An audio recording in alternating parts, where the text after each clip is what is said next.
Hey everybody, welcome back for another session of pocket knife therapy. I have a Fairmount pocket knife to show you.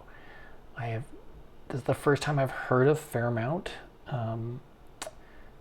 Apparently not a real popular brand because I really only found one forum post online about the Fairmount Cutlery company out of New York City. And there's your tank stamp. From what the forum was saying is that this is a Camillus, and it is basically kind of a precursor to the Kent pocket knives that they made for Woolworths. So I guess this is they were making these in the 1930s, so pretty old pocket knife, but just not a lot of name brand recognition there. So it's kind of a cousin to the Kent pocket knives, which I've gone through a lot of. It's a pretty good pocket knife. It reminds me a lot of the Kents, so it's kind of middle of the road, put together real well, but not super fancy, great. So, but it has all the fixins of a really nice pocket knife, and these handles are really neat. They look like an acrylic type of thing, maybe celluloid handles. The handles are kind of coming off of the liners a bit here. You can kind of see me squeezing them together, and it's causing a little bit of a tarnishing in here of the bolsters.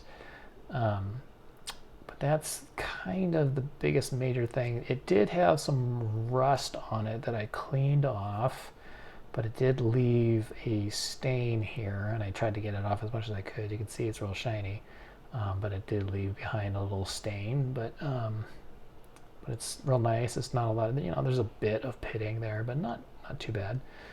The spear point blade is really nice. Another kind of looks like a Kent. And Camillus is a nice brand there. It has this real long, nice nail pull and really nice half stop and a good snap. So it's a good knife for sure. Then you have the pen blade, which is the same condition, a nice walk and talk, really nice half stop and a good snap there. So it's a really, it's a good pocket knife. These handles are real nice. The shield is in good shape. So it's got a couple little minor issues, but nothing too bad. So yeah, just brought this out because of the handles, and I was like, oh, it looks like a Kent, but it's a Fairmount. So that's interesting. It's gonna about do it, except I just wanted to say I believe this is a swell end jack.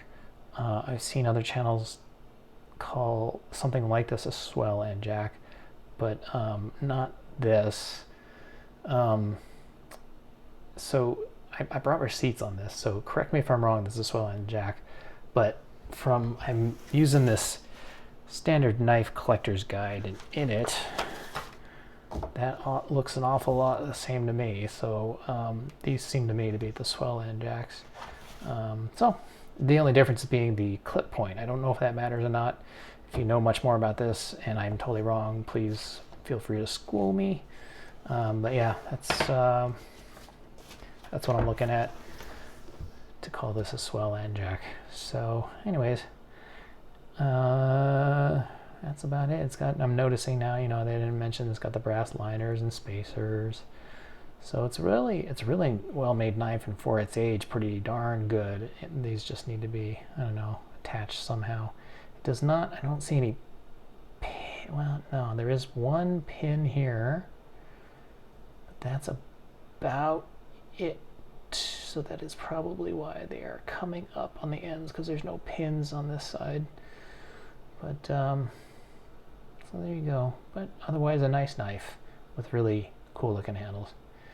So anyways, hope you enjoyed that, and I will see you on the next one. Bye for now.